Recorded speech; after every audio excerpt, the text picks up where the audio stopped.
നമ്മുടെ മേശപ്പുറത്ത് പേനയും പെൻസിലും ഒക്കെ അടുക്കി വെക്കാനായിട്ട് ഒരു സ്റ്റാൻഡ് തയ്യാറാക്കിയാലോ? ഐസ്ക്രീം സ്റ്റിക്കാണ് ഇതിനു വേണ്ടിയിട്ട് നമ്മൾ പ്രധാനമായിട്ട് ഉപയോഗിക്കാൻ പോകുന്നത്. മറ്റെന്തെല്ലാം വേണമെന്ന് നോക്കാം.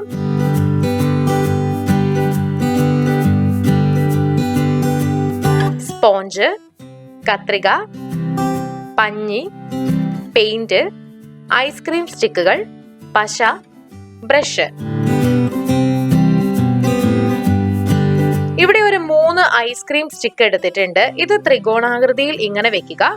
ഇങ്ങനെ വെച്ചതിന് ശേഷം ഇത് 3ഉം ഇതുപോലെ തന്നെ പശ വെച്ച് ഒട്ടിച്ചു കൊടുക്കുക. ഇതുപോലെ ഒന്നുകൂടെ തയ്യാറാക്കിയിട്ടുണ്ട്. ഇനി ഒരു സ്പോഞ്ച് എടുത്ത് ഇങ്ങനെ ചെറുതായി മുറിച്ചെടുക്കുക. അതിങ്ങനെ ഇതിന് മുകളിലായിട്ട് 2 ഇടത്തായി ഒട്ടിച്ചു കൊടുക്കാം. ഇനി ഈ സ്പോഞ്ചിന് മുകളിൽ പശ തേച്ചതിന് ശേഷം അടുത്ത സ്റ്റിക്കുകൾ ഇങ്ങനെ ഒട്ടിച്ചു കൊടുക്കുക.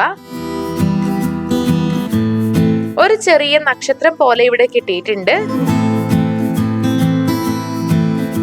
ഇനി മുകളിൽ വരുന്ന രീതിയിൽ കുറച്ചധികം ത്രികോണങ്ങൾ ഇതുപോലെ ഒട്ടിച്ചു കൊടുക്കണം.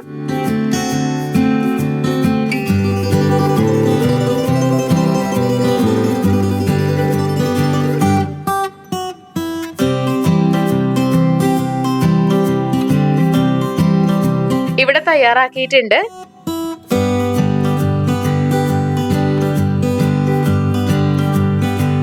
ഇനി ഇതിന്റെ അറ്റങ്ങളിലായി പഞ്ഞി ഒട്ടിച്ചു കൊടുക്കാം. പല കളറിലുള്ള പഞ്ഞി ഇവിടെ എടുത്തിട്ടുണ്ട്. അതിനായിട്ട് 4 സൈഡിലും ഒട്ടിക്കണം.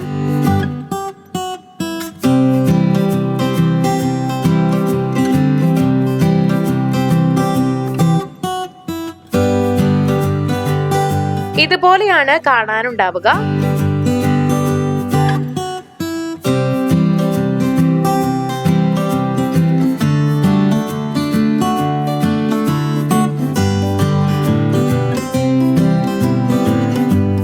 ഇനി ബ്രൗൺ പെയിന്റ് വെച്ച് ഇത് കളർ ചെയ്ത് കൊടുക്കാം.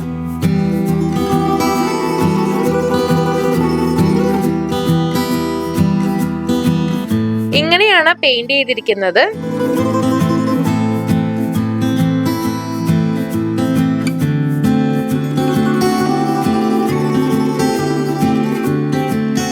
ഇനി ഇതിന് മുകളിൽ പശ തേച്ചതിന് ശേഷം പഞ്ഞി ഇങ്ങനെ വീണ്ടും ഒട്ടിച്ചു കൊടുക്കാം.